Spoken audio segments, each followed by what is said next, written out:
అందరికీ మరణాత అండి. ఈ రోజు వాక్యము యెషయా గ్రంథము 49వ అధ్యాయము 14వ వచనాన్ని చదువుకుందాం. అయితే సియోను యెహోవా నన్ను విడిచిపెట్టి ఉన్నాడు, ప్రభు నన్ను మరచి ఉన్నాడు అని అనుకొనిచున్నది అని దేవుడు మనతో మాట్లాడుతూ ఉన్నారు.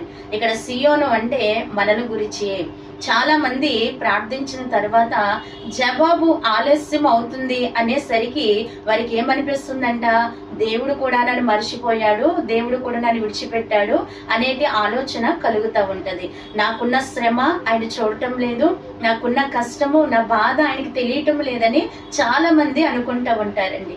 దేవునికి సమస్తము కూడా తెలుసు.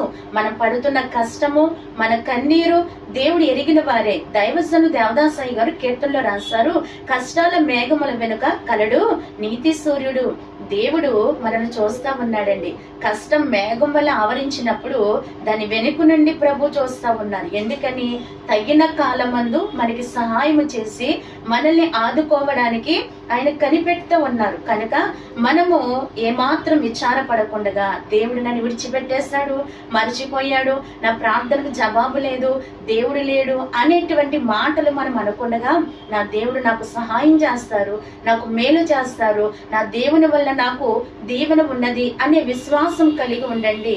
ఆ విశ్వాసాన్ని బట్టి గొప్ప కార్యాలు మీ జీవితంలో చూస్తారు. అట్టి దాన్ని వాక్యం ద్వారా ప్రభు మీ ఎల్లరికూ దయచేయును గాక. ఆమేన్.